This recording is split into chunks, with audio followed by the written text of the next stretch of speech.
Hello everyone, welcome to my YouTube channel. मैं हूं doctor दरक्षा और आज हम टूथब्रश के बारे में बात करेंगे। मैं सबसे पहले आप लोगों को बता देना चाहती हूं कि मैं किसी ब्रांड को प्रमोट नहीं कर रही हूं, इसीलिए आप देख सकते हैं कि मेरे ब्रांड का नाम यहाँ पे छुपा दिया है। ये वीडियो बनाने का मेरा बस यही एम है ताकि मैं आप लोग को समझा सकूं कि आपको अपना ब्रश कैसे सेलेक्ट करना है। मार्केट में 2 तरह के ब्रश अवेलेबल होते हैं। एक होता है मैनुअल ब्रश जो हम डेली यूज़ करते हैं, सभी के घर में होता है। दूसरा होता है इलेक्ट्रिक ब्रश। इलेक्ट्रिक ब्रश भी 2 तरह के होते हैं, ऑसिलेटिंग ब्रश या फिर सोनिक ब्रश। आज हम इलेक्ट्रिक ब्रश के बारे में बात नहीं करेंगे, हम आज सिर्फ मैनुअल ब्रश के बारे में बात करेंगे जो हम डेली यूज़ करते हैं। अब अगर हम मैनुअल ब्रश के बारे में बात करें तो ये भी 2 तरह के होते हैं। एक होते हैं फ्लैट वाले जो कि ये है, बिल्कुल फ्लैट वाले, और दूसरा होता है क्रिस क्रॉस वाले। हर मैनुअल ब्रश के 3 पार्ट्स होते हैं। ये इसका हेड है, ये वाला पार्ट जो है ये ट्रांसपेरेंट वाला, ये इसका शैंक है, और ये जो ब्लू वाला पार्ट है ये इसका हैंडल है। हम जब भी ब्रश अपने लिए मार्केट में लेने जाते हैं तो वहाँ पे 3 तरह के ब्रश अवेलेबल होते हैं। एक होता है हार्ड ब्रश, एक होता है मीडियम, और तीसरा आता है सॉफ्ट ब्रश। जनरली हम लोगों को सॉफ्ट ब्रश यूज़ करना चाहिए।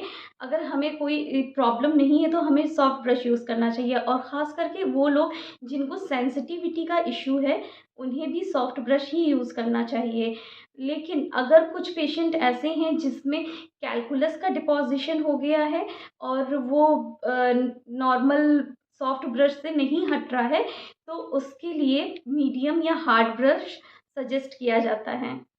अगर आप अपने लिए सही तरीके का ब्रश नहीं ले रहे हैं या फिर अगर आपका ब्रश करने का तरीका गलत है, तो आपको 4 प्रॉब्लम्स जनरली देखने को मिलती हैं। या तो जिंजाइवल रेस्ट्रिक्शन हो सकता है, यानी कि मसूड़े दाँत को धीरे-धीरे छोड़ने लगते हैं। दूसरा एट्रीजन होता है, यानी कि सामने से या नीचे से दाँत घिसने लगते हैं।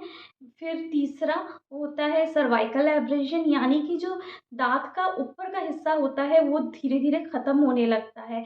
चौथा आता है सेंसिटिविटी, यानी कि सेंसेशन होने लगता है, दाँतों में ठंडा गरम लगने लगता है। जो लोग हार्ड ब्रश यूज़ करते हैं या बहुत ताकत लगा के ब्रश करते हैं, वो उनकी जो इनेमल की लेयर होती है वो धीरे-धीरे हटने लगती है। जो हमारा दाँत होता है उसमें 3 लेयर्स होती हैं। अंदर पल्प होता है, उसके ऊपर डेंटिन होता है, और डेंटिन के ऊपर इनेमल होता है। इनेमल जो है वो प्रोटेक्टिव लेयर होती है। लेकिन अगर इनेमल धीरे-धीरे हटने लगता है तो हमारे दाँत जो हैं वो येलोइश अपीयर होने लगते हैं, और फिर हम क्या करते हैं, टूथपेस्ट लगा के ब्रश में और तेज़ी से करने लगते हैं, ब्रश और ज़्यादा घिसने लगते हैं। सोचते हैं कि ये येलो जो हो गए हैं हमारे टीथ, ये हम वापस से व्हाइट कर लेंगे। ये व्हाइट नहीं होंगे, ये और येलो होते जाएँगे, क्योंकि जो अंदर डेंटिन होता है वो उसका कलर येलोइश होता है, और जो हमारा ऊपर इनेमल होता है वो व्हाइटिश ट्रांसल्यूसेंट सा होता है, जो धीरे-धीरे अगर डिसअपीयर हो गया तो वो डेंटिन का कलर रिफ्लेक्ट करने लगता है।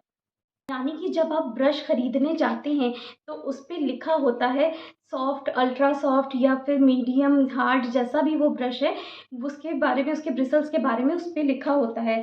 जैसे कि आप इस पे देख सकते हैं, यहाँ पे लिखा हुआ है अल्ट्रा सॉफ्ट।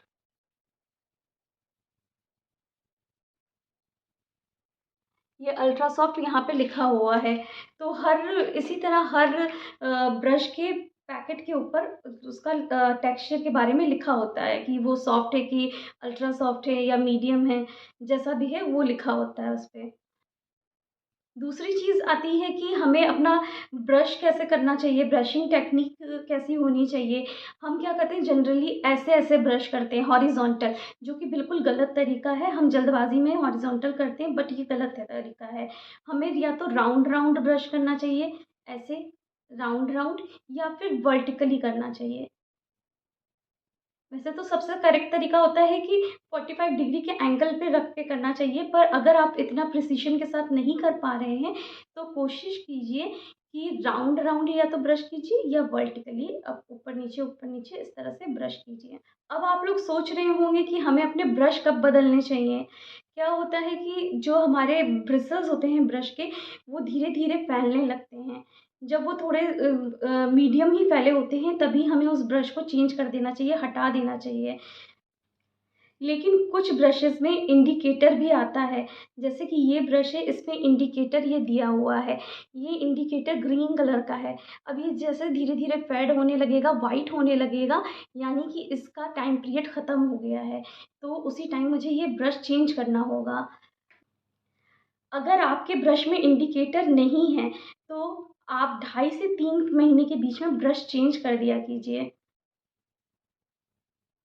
उम्मीद करती हूँ आप लोगों को मेरी वीडियो पसंद आई होगी, तो प्लीज़ लाइक कर दीजिए। अगर आपको कोई क्वेरी है, तो आप कमेंट बॉक्स में मेंशन कर सकते हैं, या फिर आपको वीडियो कैसा लगा, वो भी आप कमेंट बॉक्स में मेंशन करके बता सकते हैं। ज़्यादा से ज़्यादा लोगों में इस वीडियो को शेयर कीजिए, और अगर अभी तक सब्सक्राइब नहीं किया है, तो प्लीज़ मेरे चैनल को सब्सक्राइब कर लीजिए।